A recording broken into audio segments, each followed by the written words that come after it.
When you combine the dream come true of being a dad with the dream to be of entrepreneurship, you're presented with a world of possibilities along with a world of challenges. Join Joel Lewis as he interviews successful entrepreneur dads sharing how they made it work from the start. This is Startup Dad HQ.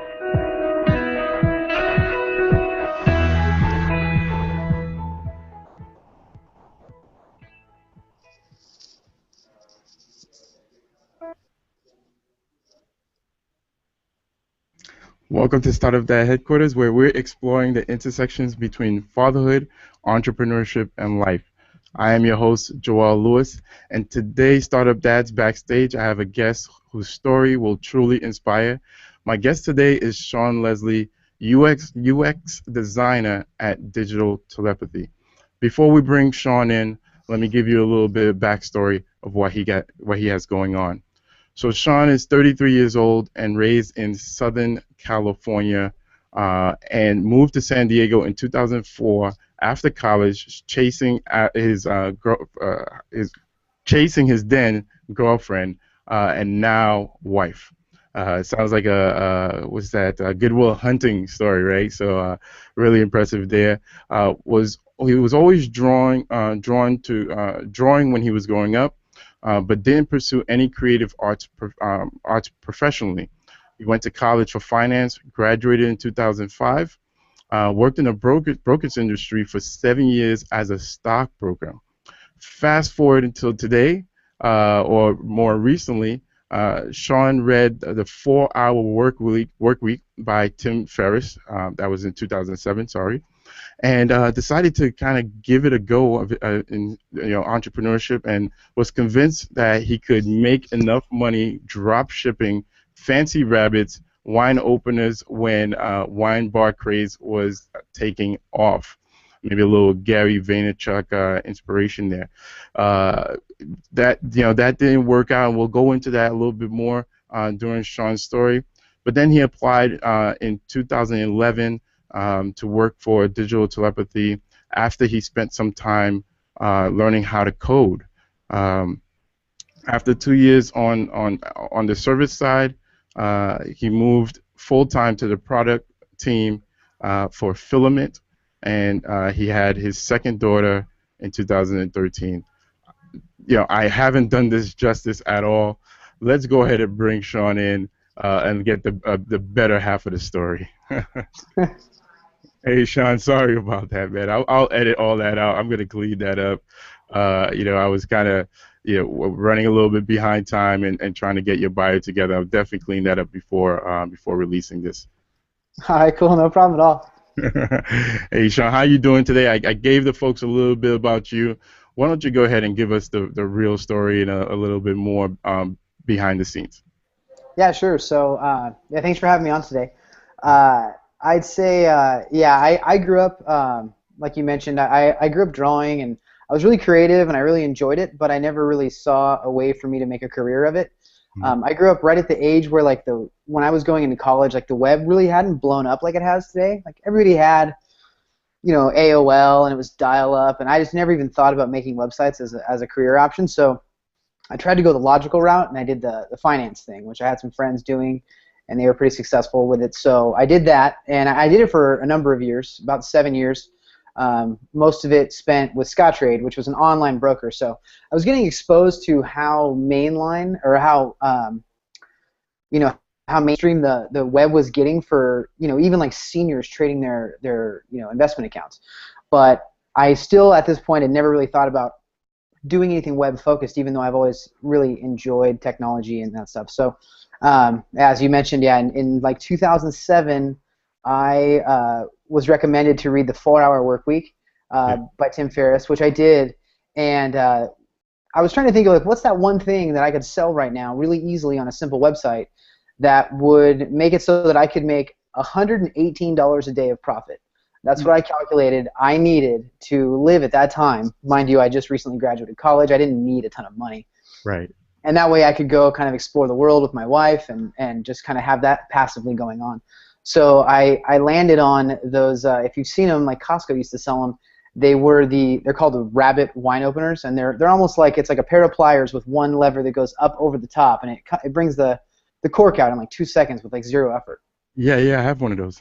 Yeah, they're great. So, and it was when like wine bars were blowing up, at least in my area. So I was like, this makes all the sense in the world. All the wine lovers out there would love to have one of these, and I'll just undercut whoever's selling them, and I'll buy a crate of them from China or wherever, so Right. that was my idea reading the book, and I thought, well, I could probably figure out how to make a website and then just hook up a PayPal button and make this work. So I started on like sites like CSStricks.com and a few others, like learning how to build landing pages and add a PayPal button, and I started having more fun doing that than really pursuing making a company that was drop shipping. And also, I really couldn't find anybody who wanted to drop ship those wine openers for me. I had to lay out like 25 grand to buy like a huge crate of them, which didn't really scale at my current life stage. So Right. within like 3 or 4 months, I was getting decent enough at the web thing that I made myself a site, and the creative side of me started spending a lot more time in Photoshop, and it kind of started getting the ball rolling. And the nice part about being in finance was I was off work every day at 2 because of West Coast finance hours for the stock market. Right. So I had all this time to pursue building websites. And the more I got going, like after 6 or 9 months, I actually got a paying freelance gig. And it was hilarious because this was like what I was doing for fun, and now I was getting paid like decent money to build a website for just a small local business. And then as soon as that was done, word of mouth started spreading, and I just started to keep doing freelance sites. And then after like a year and a half of that, I realized this is way more fun than finance. I had a good job at a good company, and I was making a good income for our young family, and everything was on track. But I was enjoying my hobby much, much more than I was my career, and I realized that my hobby is a lot of people's careers, so I just kind of wanted to marry the two. So that's when, in 2011, I started looking for real gigs, at least in San Diego, that were going to be a good place for me to get my feet wet. And there's not a ton. The San Diego tech industry is growing really fast now, but Right. in 2011, there wasn't a ton of places to go. There was only a handful of decent agencies, and I wanted to go somewhere where I would learn a lot fast. So I wanted to go to at least a decent agency or a cool products company that would ramp me up really quickly. And DT, Digital Telepathy, is one of the only ones in the area still even that really has that kind of exposure. And since I could design and develop a site, I was a bit of a unique, or unicorn, I guess they call it in this industry. And that's kind of what got me in the door. And I spent the first 2 years really only designing. Rarely would I ever develop anything for them. But I kept doing freelance on the side and outside of DT. And my skills just kept growing. And the design side here, I mean, it really ramped me up quickly because I've worked with a ton of different startups, some larger ones like New Relic, and a lot of other ones that are still up and coming. And it's been a great exposure to a lot of different projects. And earlier this year, I was able to move over to our product side. We've always had a products team. We've made things like Slide Deck and Hello Bar, which some people might be familiar with. Yeah, hello, boy. Yeah. And so now our new venture is Filament, and we wanted to start kind of spooling up to have more of a full-fledged product team. So I volunteered at that time to come over and be our lead product designer. And the nice part about being over on the Filament side is, one, I'm running a product now, or helping run a product. So it's a whole different spin than the agency side, but I also get to design and develop a lot of the product. So like the entire marketing site is designed and coded by me. So it's a really cool balance I get to work with here every day, as well as trying to scale the product and market the product along with our director of products. And so it's been a really cool journey. But from 2007 when I got started until now, it's kind of been a bit of a 180, going from a job I didn't really like and shifting over to my hobby full time to a job where I'm full of people. We're full of people here who all love working on this stuff. So it's just it's a bit of a shift that took some adjusting, but it's been a great move, and I'm super glad I did it. Yeah, awesome. That's awesome story, Shawn. And can you fill in when did your daughters start to arrive during this journey? Yeah, timing is everything, right? So I met my wife back in 2003, I believe, and I was wrapping up college. I graduated at the very beginning of 2005. So we live like 90 miles north of San Diego, near LA, like a suburb of LA. And I'd met her, and we'd been dating for like 6 weeks, and then she had an opportunity to move down to San Diego. And it seemed like things were going really well. I didn't really want to just let it go. So we did the kind of long distance thing for 9 months or so, and that's when I decided I'm going to follow her to San Diego. Everything's going really well. I grew up in the same house my entire life, never moved. It was a big deal for me to move. It was only 90 miles, but it was a big deal. I moved down here. Everything was going well. We got married in 2007, and then my first daughter was born in 2011, Evie. She's now 3. She turned 3 in July. And about 3 or 4 months later, after she was born, was when I kind of hit a point of no return. I either need to stay on the finance thing and just keep doing that and just kind of suck it up. And it was a good job and it was stable, but I didn't love it. But it would be a good job to provide for my family. Mm-hmm. Or do I pursue my passion and take a pretty big pay cut, being a rookie essentially in the professional scheme of things in this industry, but do something I really enjoy. And I ultimately made that choice. So my daughter was 3.5, 4 months old when I left my previous job and moved full-time into the design space here at DT. Wow. And then 2 years later or so, we got pregnant with my second daughter, her name's Lake, and she's awesome. She just turned 1 last month. So I've got a 3-year-old and a 1-year-old, and they're keeping us really busy, and this job's keeping me pretty busy. So finding that balance is a challenge I struggle with on a daily basis. Right. So this is a unique interview because a lot of the interviews that I do are with entrepreneur dads that have left their companies and started their own business, and you've done something very unique where you've followed your passion. Your passion has led you into leaving one company and moving into another company, digital telepathy. But in that company, you're able to, it's kind of like a startup you're running a startup within a startup, right? Yeah, that's true. Yeah, I mean, our agency is looked at as a startup just because of the way that we grew and the way that we shifted our service offerings. Right. We have a really unique spin on the agency way of doing things. We don't do projects by time and materials. We don't bid projects. We've shifted into a subscription model, which is we're one of the only agencies I know of that does it that way, and it was a big transition for us to move into that. So in a lot of regards, we've kind of redone the way that agencies work, and it's working really well because we're growing pretty fast, so a lot of our clients enjoy that.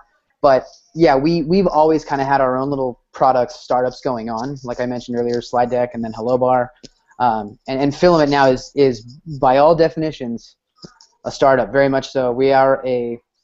There's 3 of us working on it full time, plus our CEO Chuck, who kind of lives on both sides of the fence, with DT and Filament. So yeah, we're tiny. We move fast. We've pivoted a few times. The vision for Filament has changed, at least 3 times, and will probably change again. But yeah, it's on every account I can think of a full-fledged startup. Nice. Nice. So we kind of talked about your family a little bit, and of course this is Startup Dad headquarters. And 2 things about Startup Dad headquarters is one, showcasing amazing startup dads like yourself, and then and also talking about the family. So I was recently inspired by a quote which goes, "No other success can compensate for failure in the home." And I felt that would be a good segue into our first segment, which I call Family First. So you submitted a wonderful photo of your family, and you kind of gave us a little bit of backstory about them. Why don't we take a look right now? And so I'm thinking Evie is to your right, next to your wife, and then Lake is kind of laying on top of you. That's right. All right, awesome. And then your wife is? Her name's Danny. Danny, nice. So what's going on here? It looks like you guys are laying in bed and doing a selfie, or what's going on here? Close. This was a really awesome morning. So this is the day after Evie's 3rd birthday. Yeah. And we rented one of those jump houses. We had a full-blown princess party, of course. Right. And it was a princess jump house. And the guy who supplied it for the party came late, like mid-party, dropped it off. And then was super apologetic and said, "Hey, I'm not able to come back and get it today. Is there any way I can leave it here overnight and come back and get it tomorrow?" Right. Of course. Who doesn't want to have more jump house hours, right? Right. And the party was nuts. There was tons of 3-year-old-ish kids running around, so I didn't get a chance to get in the jump house with her at all. So the next morning we fired it up at like 7 a.m. and it was just the 4 of us in it for like 3 or 4 hours that morning. We were in there like we'd play and wrestle and then just hang out, and we almost took a nap in there. Like it was awesome. We had it all to ourselves.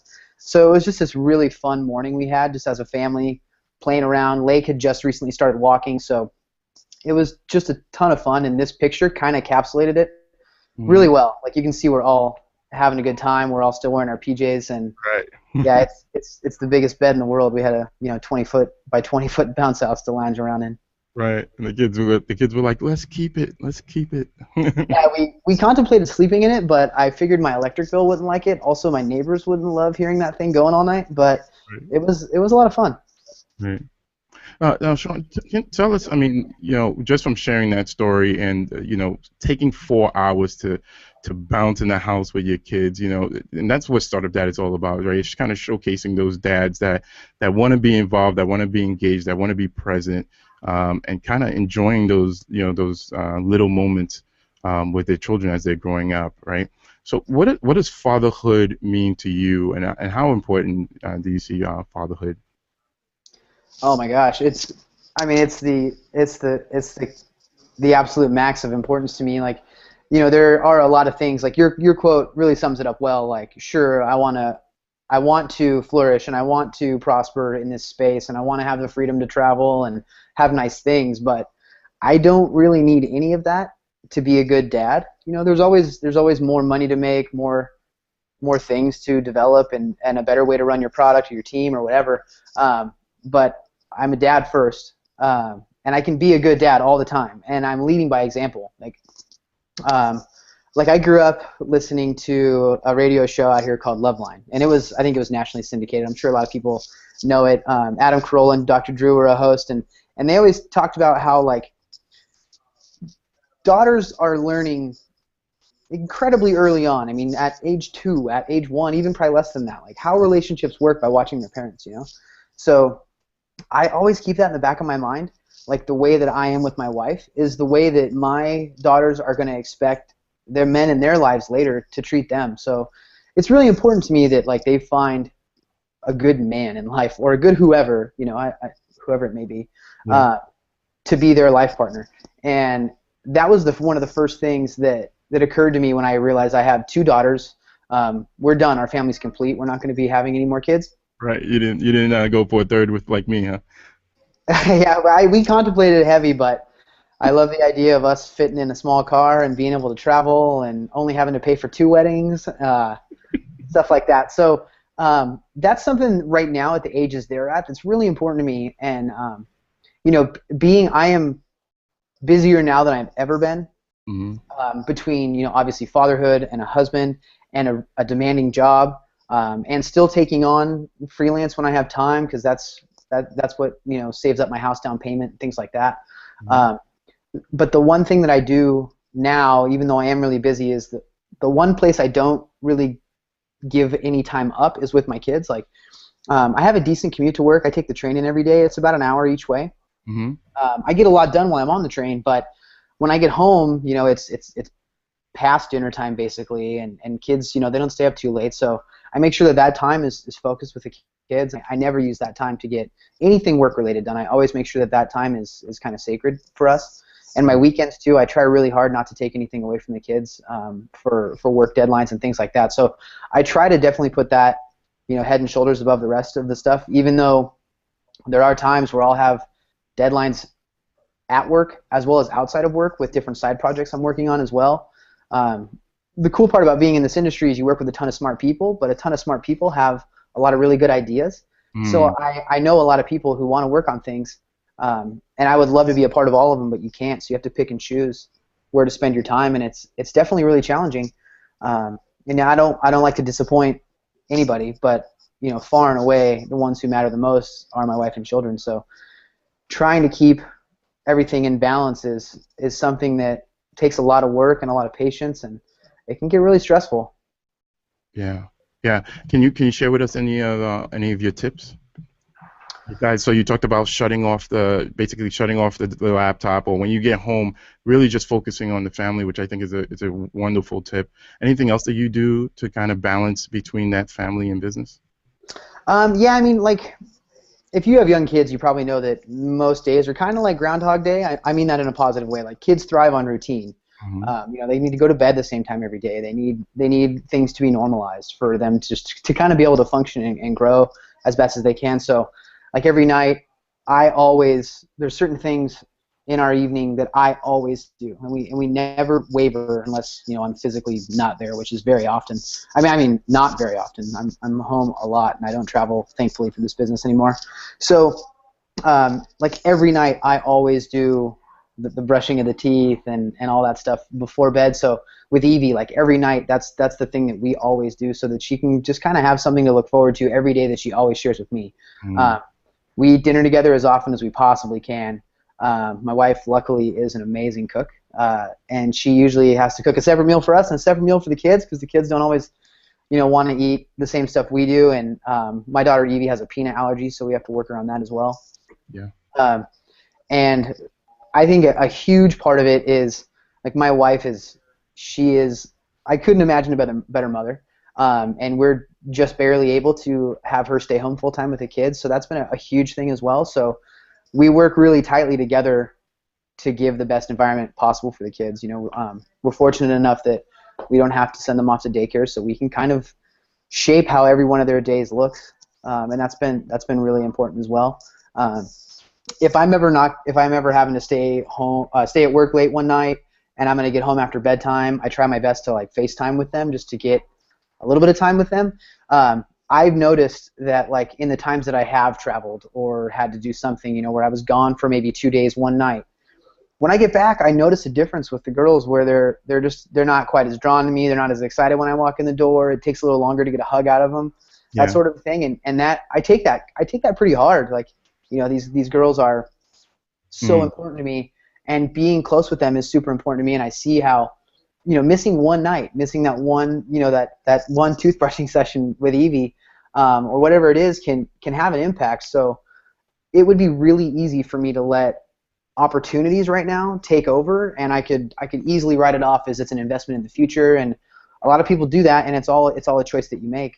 But I definitely don't let that happen. I'd much rather stay up until 1 a.m. and wake up at 5, Yeah. than not spend dinner time and pre-bedtime with the kids each week. Yeah, I so connect with what you're saying, because I have three girls, and a 6-year-old, 4-year-old, and a 22-month-old, and the routine is key. When my wife first talked to me about doing routine, my wife is like very routine when it comes to sleep times. Right. Really strict way. It was like, honey, let's stay up a little bit later. Let's hang out, and or they nap during the day, and which means as adults we have to come home, and we can't really be out. We went to Disney, and we stayed off site, and imagine having to go out in the morning to Disney. We weren't far. We were like about a mile away, but then we had to come back home for nap time, which was about 3 hours, and then wake up, and it was like you're basically starting. To me, it feels like you're starting your day over again, because it's like Yeah. 3 hours of nap time, and then we go back out to Disney and spend a couple more hours out there. But and I didn't understand it at first. And my wife is a registered nurse, and she kind of deals with kids all the time. But man, what a big difference it makes in terms of how calm they are, how they understand what's going to happen next. There's not a lot of this anxiety, and all three of our girls are very, very calm, and that's because we made that sacrifice of keeping them on that routine. So I definitely connect with that, and hear where you're coming with that. Yeah, one thing I've learned that my wife has been like a broken record about is sleep begets sleep. So if your kids miss a nap, it doesn't mean, oh, they'll go to bed earlier and they'll make up for it tonight.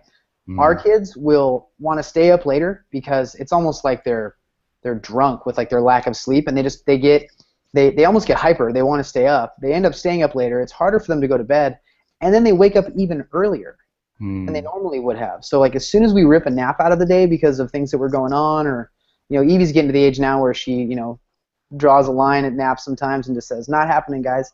But it has a ripple effect for like 2 days to follow on messing up everything.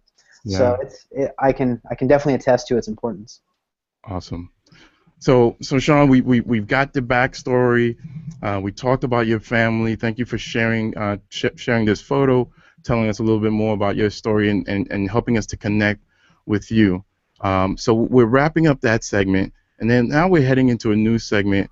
And I like to call this segment the True Startup Dad Story, or of our segment, right? Because you're making this huge leap, and dads really want to know, how did you do it?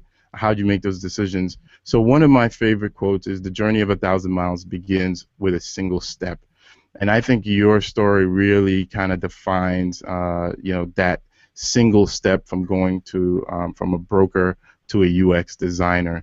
So let's jump into that next segment. And like everything in life, there's always a catalyst that forces one to go beyond what he or she originally thought was possible. What was the catalyst for you? I know you got the referral from your friends. Go, hey, read the 4-Hour Work Week. You started reading it, but just reading a book, sometimes is not enough to kind of make that leap, because it's a pretty big leap to start, pursuing your passions and your dreams. So, what really was the catalyst for you? I think it was looking far down my timeline at my previous company, and I really can't say anything bad about the company. It was a great company. They took really good care of us, but I could just feel myself becoming less and less happy there because I wasn't really interested or captivated by the things I was doing anymore. It was a lot of the same stuff every day.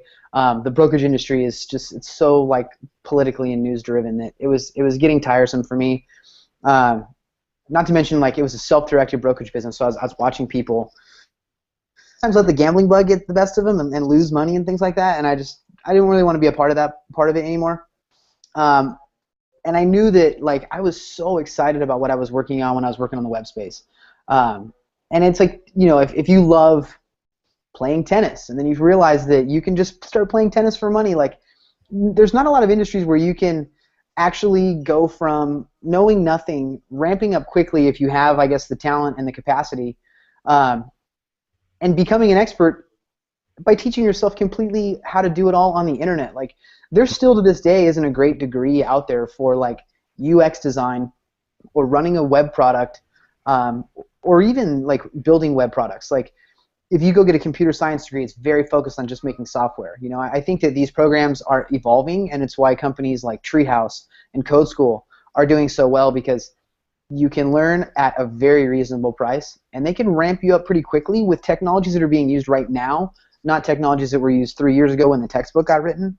Mm-hmm. So I saw how much I enjoyed it, and I realized that it was kind of feasible. Like, yeah, I'd have to take a pay cut, and readjust there, but I knew that I'd be infinitely happier. So I chose my own personal happiness over my bank account. Mm-hmm. And it took some doing, like, we were just getting ready to buy our first house, and things were on track, but I knew 5 years from there, I knew I was just going to get less and less happy, and I didn't, like I said, it's important to me to lead by example for my kids, and I don't want to be that person who just stays at a job because it's safe. I want to be inspired by what I do. I want my kids to be that way when they grow up. I want to make sure that they enjoy what they do. I mean, we spend 2/3 of our life at work, pretty much. Unless you're independently wealthy or you get rich quick. Right. So it's a big deal, and I don't want to come home from work bummed out or drained. Like, I come home tired, but it's because I was thinking about things that were fun to work on, and I was solving real problems that are going to affect lots of different people. And I hope to pass that along to my kids. I'm not gonna tell them just to go get a college degree because that's the smart thing to do. I want them to figure out what they enjoy doing, and I want them to let that kind of guide a way for them to turn that into a career. I mean, you can make money almost doing anything now. Right. So find something you like, since it's such a huge part of your life. Now, Shawn, explain to the guests, the startup dads. I'm sorry, the startup dads out there who don't know what UX is. It's user experience, right? Yeah. Can you explain a little bit about that and kind of show how vastly different UX design, going from being a broker to going to UX design? Yeah, so I mean, obviously, being a stockbroker is a wildly different career, um, and I'm pretty sure everybody has a decent idea what that looks like. At an online trading company, it involves a lot of just helping people understand the market, helping people understand how to place trades and things like that for themselves. But there's a lot of rules and regulations behind it, so you have to have a lot of different licenses and lots of experience to be able to educate people and navigate that sort of thing. Um, as far as what I'm doing now, like at a high level, a UX designer is under the umbrella of web designer. Um, User experience, like a hardcore user experience designer, is somebody who really is looking at different flows through a website or product. And user experience can be applied to everything, like even like Las Vegas, the way that there are no clocks, the way that they, there's the theories that they pump oxygen into the air conditioning to keep people awake longer. They make it harder for you to find your way out of the casino because they want you to stay there as long as humanly possible. Mm-hmm. So crafting an experience in a casino or on a website so that people number one, they want to be able to achieve their goals on the website. So if your goal is to get someone to sign up for an email address, get someone to download your product, if you're on Amazon, you want to make sure that it's really easy to check out with a product. Any number of different things. UX design focuses on the way that people navigate through different websites or properties, and try to reduce the friction as much as humanly possible, so that that's not the reason why you didn't buy something.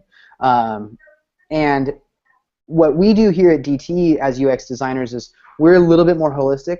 We kind of embody the UX, the user experience design, as well as the visual design. Mm-hmm. Certain companies chop all those things up into different parts of a workflow.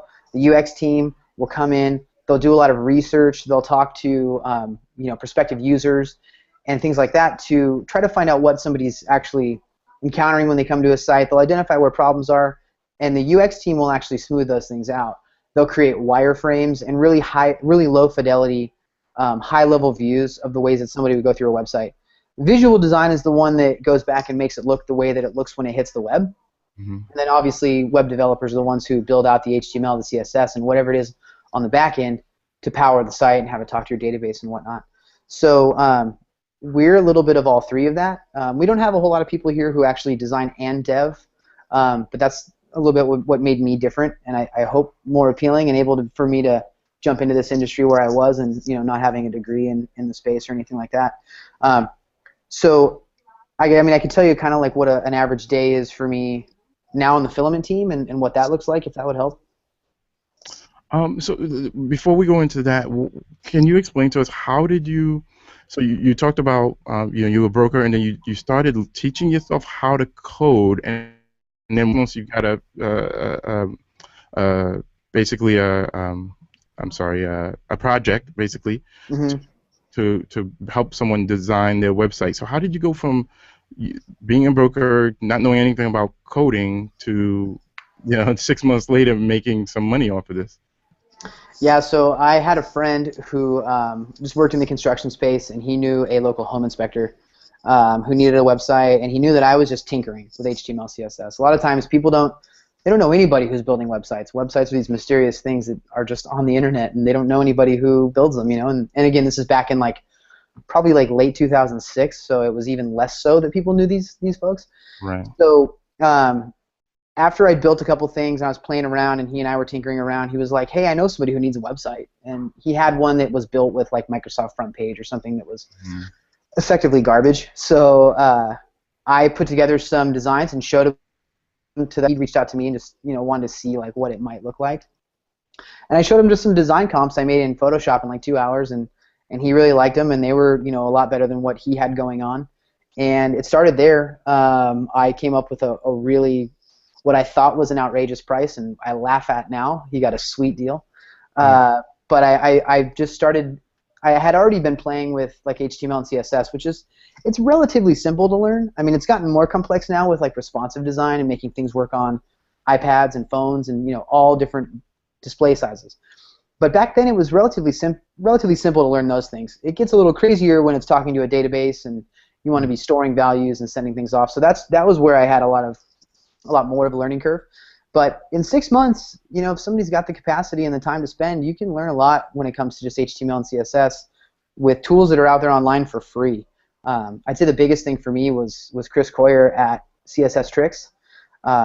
He had a lot of really good video podcasts that you could just subscribe to in iTunes, where he would just take a PSD in Photoshop and he would show you how to cut it up into little different pieces and make it a HTML, CSS website. And it just started from there. And then every time I'd encounter a problem, I'd Google it.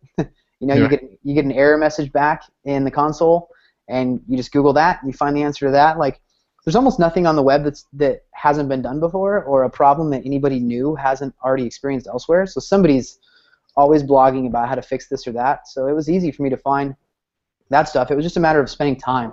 It's like the outliers thing, the 10,000 hours and you'll be an expert at it. Right. I'm probably getting pretty close now. But the more time I could spend, at that time it was like 4 or 5 hours a day. There was plenty of times where I'd spend 4 hours fixing one thing. Like I think my initial estimate on this guy's website was like 40, 45 hours. It probably took me about 80. But I got it done, and cashing a check for a hobby was a really awesome feeling. And it was just like right there, that was the fuel I needed to kind of, throw the match on it and just let the fire burn and look for the next client. Right. And luckily, this guy was a good client. He's referred other people to me, and that's where it started.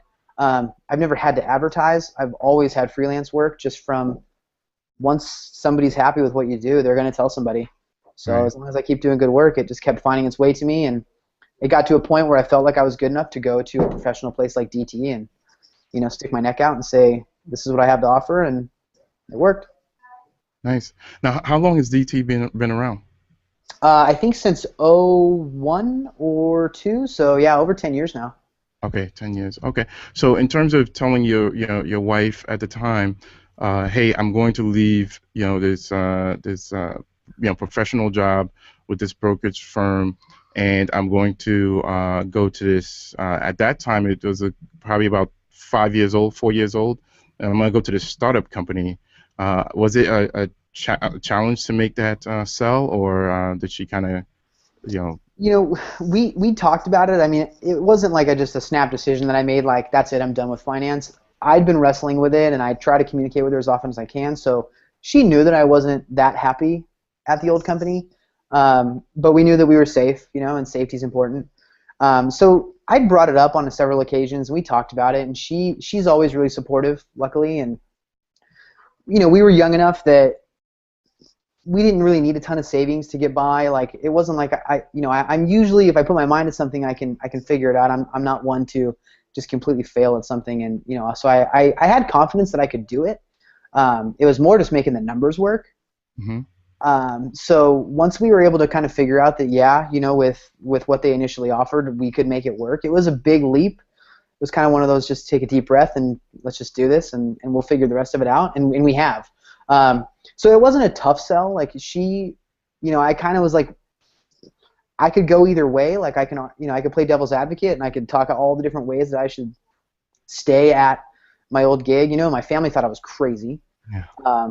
But it wasn't like I was moving to a third world country to build shacks for people or anything. It was an industry that's growing, and a lot of people, especially my family, they don't really see why go from something safe to something like the internet. What do you even do on the internet? That kind of a thing.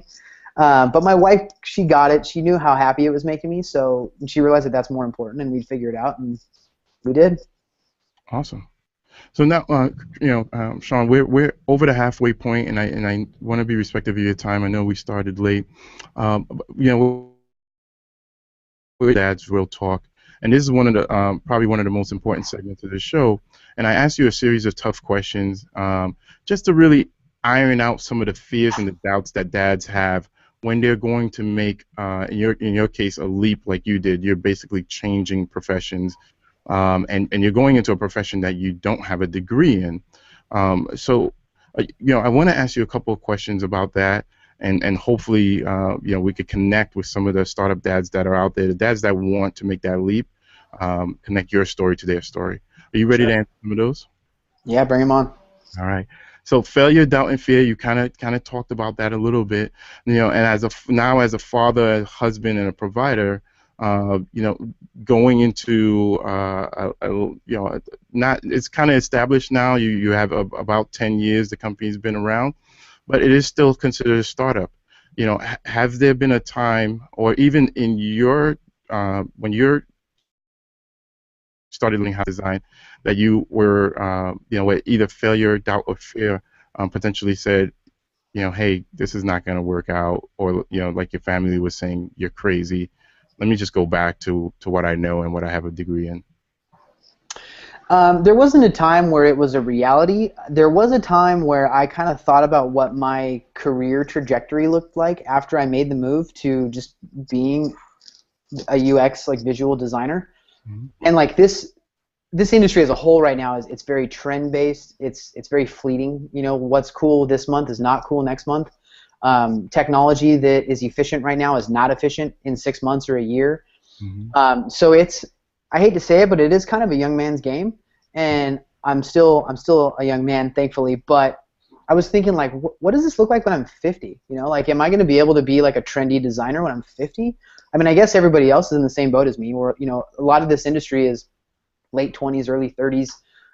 So I guess we're all in the same boat together. But I had this like weird feeling, like, oh my God, like, did I just dead end myself into this position? But I had to think about it realistically, and I realized what this job has done for me is it's helped me figure out how to solve problems professionally, and it's any kind of problem. It's given me a new lens to look at solving problems on and off the web, and there's absolutely always going to be a need for that. So between that and like my ability to freelance, like if God forbid I did something wrong here or DT had to shut their doors, which thankfully it's not likely. We're growing really quickly, so that's awesome. But I have like my freelance ability to fall back on, and I can pay my bills with that if I wanted to do that full time. That's not something I want to do full time, but it sure beats an unemployment check. So it's nice. It's really comforting to know that I have a skill that I can pick up and run with in the event that I don't have a more stable, employment situation. Yeah. Cool. Now, what was the hardest personal sacrifice you had to make along your journey? I would say that it is homeownership. So I live in San Diego. It's one of the most expensive real estate markets in the country. I think it's for good reason. We have amazing weather. We have so much to do around here. It's beautiful. And I've grown up in Southern California, and I'm a little shy to leave it. So I really want to own a home and provide that for my family. And we were getting close to doing that before I made the jump to this industry. I took a pretty healthy pay cut. And it made it so that what we were saving for a down payment kind of subsidized our basic lifestyle of just getting by for the first couple years. So it eroded like our short-term savings. And I've now gotten back to a place where I'm saving again, which is great. Thankfully, I've been able to, I guess, move up the ladder here at DT and make a more respectable income that I can live on comfortably, and that's why my wife can stay home. But we're just now, this is back in like 2011, we were about ready to buy a house, which looking at the real estate market would have been a way better idea then. But we're just now getting back to a point where we're starting to shop around for houses and stuff. So it's a material thing, but it's just something that as a dad, like you want to provide for your family, and I love to build things, so I'm really excited to have a house where if I want to knock down a wall, I can. If I want to put in new lighting, whatever, I can, and I'm really looking forward to that personally as well as, for my family. So it was a big sacrifice to put that off and, stay in our tiny little rental that doesn't have a bathtub with two little girls, like there's little things like that I'm just like, man, I want that. So yeah, it was kind of tough to put off things that were so on track. I'm pretty organized, and I appreciate, having goals and meeting goals, and I had to kind of, put those in the backlog for a while, and it was a challenge. Yeah, it's definitely challenging when my wife and I struggle with that as well. We kind of want the best, basically we want more than what we had for our girls, right? And that includes living in a nice neighborhood, having a good sized house, and it's definitely challenging to, I can't even imagine making that sacrifice. Especially my wife, she was like, I want to get out of this apartment right now. So like, make it happen. Let's get out of here. So yeah, so you definitely showed a level of patience that I don't think we would have been able to do in the same situation. So, now, what was your runway looking like during this time? Because I know you said you took a major pay cut to go to digital telepathy. Did you have a a budget? Did you have a runway? How were you kind of managing the finances on that end? Yeah, I mean, we had a decent amount saved for a home, and that I knew that, if things went south and I had to just come back to finance or go find another agency job, like we could get by for probably like 4 or 5 months. My retirement money's sacred. I'll never touch that. So I wasn't counting any of that in my calculations because I definitely want to retire someday. But yeah, so we had a bit of a net, but it wasn't enough. Like, I mean, 1 month of expenses for us at that time was, I don't know, probably $300 or $3,500 a month, and it's a big dent out of our savings. And I definitely didn't want to do that if in the event that something went wrong. So I just hustled and made sure when I got here, I did my best and made sure everybody was happy, and I was able to do that. So I never really, maybe the first month I was nervous being here, but it's weird. Like the job I came from, I wore a shirt and tie every day. It was very professional. People talk about money very seriously, and then. Like I came to my job interview here, I tell the story a lot. Arnold, our president, he walked up to me. He had no shoes on. He was wearing shorts, and he offered me a beer in the interview. And I was just like, "Are you kidding me? Like, this isn't real." Like, and this place is really well respected in the industry. And I'm just thinking, like, this isn't just like someone's older brother who builds websites. Like, this is a legit company that was growing really fast. But I could just tell that the atmosphere here was. Like, we all work hard and we all kick butt and we all push ourselves to do better, but at the same time, like, everybody here is themselves. Nobody's putting on, any sort of a fake front to look more professional than they are. And you run into that in finance all the time, and so it made it really easy for me to come here and be new and just sponge up everything I could. I joined a lot of random meetings that I didn't need to be a part of just to kind of listen to everything that everybody was talking about. So that really helped. I never really had like that fear that it wasn't going to work. They were really supportive here. I've learned a ton from the people who were here before me. But yeah, thankfully I haven't had to have the huge worry that it wasn't going to work out. But we definitely did have a plan if everything goes south. But thank God it hasn't happened. Yeah. Awesome. Shawn, what's one book that you're currently reading right now that kind of keeps you mentioned the 4-hour work week earlier. What kind of keeps you with that entrepreneurial mindset and kind of creating and moving forward? It's funny, like in this space, yeah, there are a lot of people writing books, but it's a lot easier for me to consume like different blog articles. So I used to have a Google Reader account back when RSS was still something people cared about. It was like I'd have like 1,000 new posts a day, and I'd skim almost every one. I'm a pretty voracious Twitter follower of a lot of people who are really influential in this space, so they're constantly linking to good things. Medium.com is a place where a lot of UX and web product experts are writing a lot of really good stuff. There's different companies in this space that are really kind of setting the benchmark for the ways to do things, and they have really transparent blogs where they talk about how they go about doing things, and you can learn so much from just those things and watching how other people are doing things. Yeah. Also, this industry, as big as it is and how much money it's making, it's really small. Like, if you have questions, I've been able to reach out to industry pros and just ask, and I'll get a response. I mean, I don't always get like an hour of their time, but I can get answers, and I can get their opinions on things. So that's kind of influenced me more so than books. I did, however, just buy a book for not necessarily my professional career, but for me as a father. I'm going to butcher the title. I haven't even opened it yet. I just got it from Amazon like 2 days ago, but I will be reading it in the next couple of weeks. It is Fathers Raising Strong Daughters. Okay. I'll send you the link to it if you want to put it in your show notes. Okay. It's something to that effect. I might have butchered the title a bit, but I'm actually really excited to read it because, like, I want my girls to be strong girls. I don't want them to fall into all the gender roles. Like I told you, we had a princess party because she loves princesses, and I think a lot of it's because just at that age, that's what's marketed to them. And I'm very cognizant of marketing and that kind of machine and how it affects your kids. So I want to make sure that they don't fall into roles like that if that's not something that they want to fall into. So I want my kids to be strong and strong, independent women. who are able to earn whatever they want to earn or provide for themselves, or if they want to be stay-at-home moms, more power to them, but I want them to make that decision because that's what they want. Yeah. So I thought that book would be a good place for me to start, since they're so formative right now. I can really shape and influence how they turn out at this stage. So I'd like to do everything I can now so that I'm not, fighting a Riley 15-year-old girl who doesn't want to listen to anything old dad has to say. Right.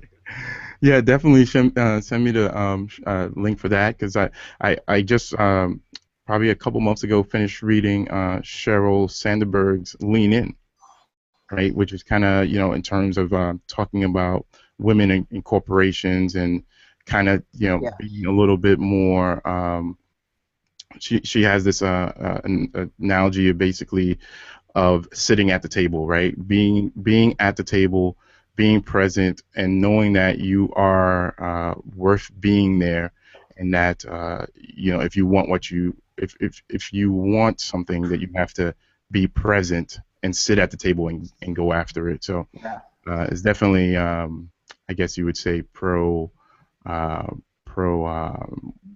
women's movement, or women's empowerment. Yeah, that's awesome. So Shawn, this was an amazing interview, and your journey is truly inspiring. My final question is a little long, but it always produces a really powerful answer. And here it is. On the other side of this broadcast is a startup dad who, at this point, is fired up and is ready to, take some action.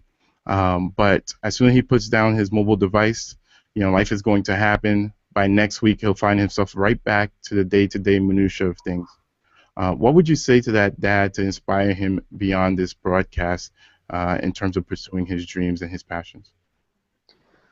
Man, that's tough. I think that it's really easy to just fall into a routine when it comes to work and let things creep up on you, and like let these routines create bad habits that are going to affect especially the kids. Like if that's the most important thing to you as a startup dad, make sure that you kind of pay them first. That analogy, like make sure that you're investing in them first. I think that's going to pay the bigger dividends. And as long as you're leading by example, being a good father, being a good provider for your family, if that's what you're after, being a good husband, having a happier home life is going to make you way more successful in your day job. Like you said earlier, having success at work doesn't mean that you can skate by at home. It's easy to be a success at work and a failure at home, and I'd rather be both. And I feel like being a success at home lends more to me being a success at work rather than the other way around. So like for me, when I go home, like I try to make those 2 hours count. I try to put my phone down as much as humanly possible. I try to put it in the other room. Like it's just being present. With my 3-year-old, I've noticed how much she notices. I mean, it's really crazy how much she learns, not from us telling her what something means, just from hearing us say it over and over again. So she knows if I'm tuned out and looking at Twitter for an hour on the, just because she's watching a kid show that doesn't, really interest me or something like that. I try really hard not to do that at all anymore. Like we have notifications pop up on our phone all the time. We constantly have reasons to look into our phones and just kind of miss so many moments. So that's my number one thing, is just be present, be available, talk to your kids as much as possible. Like the more I read to them, the more I feel connected to them, and that's something I actually want to spend a lot more time doing.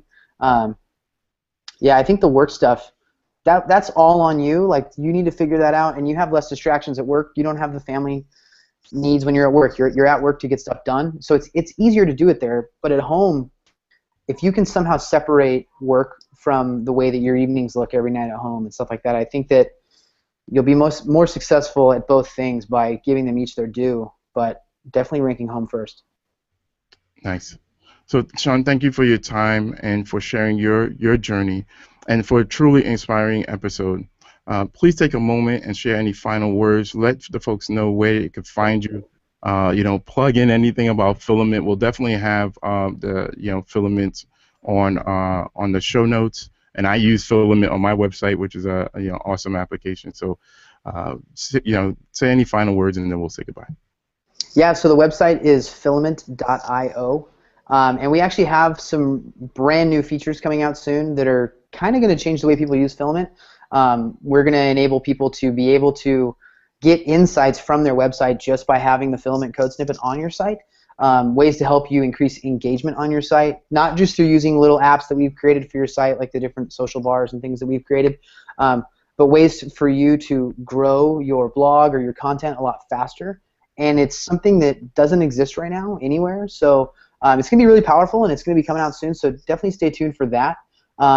If you're at all interested in my random thoughts on Twitter, there's a heavy dose of sarcasm on there. But I do share a lot about being a dad and kind of what my life looks like day to day.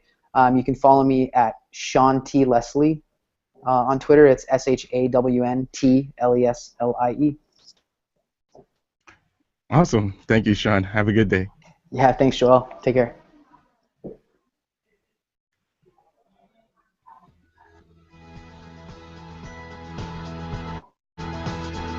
Hey Startup Dads, take the next step right now and download your free guide called 9 Apps Every Startup Dad Should Have in His Toolbox. It's only available at startupdadhq.com/free gift. Again, that's startupdadhq.com/free gift. So go download it now, and we'll see you next time on Startup Dad HQ.